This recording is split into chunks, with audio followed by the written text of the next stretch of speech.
জাহাঙ্গীরনগর বিশ্ববিদ্যালয়ের ছাত্রী হলের একটি কক্ষ থেকে বহিরাগত এক যুবককে হাতে নাতে ধরে ফেলেন নারী শিক্ষার্থীরা। পরে তাকে পুলিশে সোপর্দ করা হয়। গতকাল শনিবার দিবাগত রাতে নওয়াব ফয়জুন্নেসা হলে এ ঘটনা ঘটে। আটক ওই যুবকের নাম আশরাফুল আলম পারভেজ ওরফে যাযাবর পারভেজ। তার বাড়ি চট্টগ্রামের আগ্রাবাদের ডাবলমুরিং থানায়। বর্তমানে গাজীপুরে থাকেন তিনি। হিম উৎসব দেখতে বিশ্ববিদ্যালয়ে এসেছিলেন তিনি।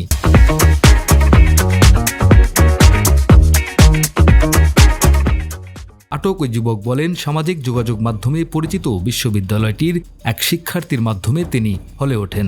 ওই যুবককে আটকের পর তাকে শাড়ি ও টিপ পরিয়ে দেন ক্ষুব্ধ শিক্ষার্থীরা। এরপর তাকে জুতাপেটা করে থানা পুলিশের কাছে হস্তান্তর করা হয়। প্রত্যক্ষদর্শীরা জানান, বিশ্ববিদ্যালয়ের হিম উৎসব শেষে নাটক ও নাট্যতত্ত্ব বিভাগের এক শিক্ষার্থীর সঙ্গে কপালে টিপ, পালাজ্য ও মুখে ঘোমটা দিয়ে নওয়াব ফয়জুন্নেসা হলে প্রবেশ করেন পারভেজ। তৃতীয় তলার কক্ষে গিয়ে চাদর খুলে ফেলার পর আশেপাশের কক্ষে থাকা ছাত্রীরা তার উপস্থিতি টের পায়। এ নিয়ে ক্যাম্পাস জুড়ে শোরগোল পড়ে যায়। পরে তাকে আটক করা হয়। ক্যাম্পাসে ছাত্রী হলের নিরাপত্তা বিঘ্নের প্রতিবাদে মধ্যরাতে বিক্ষোভ মিছিল বের করেন শিক্ষার্থীরা।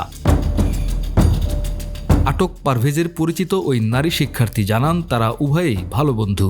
হিম উৎসবে পারভেজ এসেছিল। রাতে থাকার জায়গা না থাকায় তাকে হলে নিয়ে আসেন। তারা কেউ আপত্তিকর অবস্থায় ছিলেন না।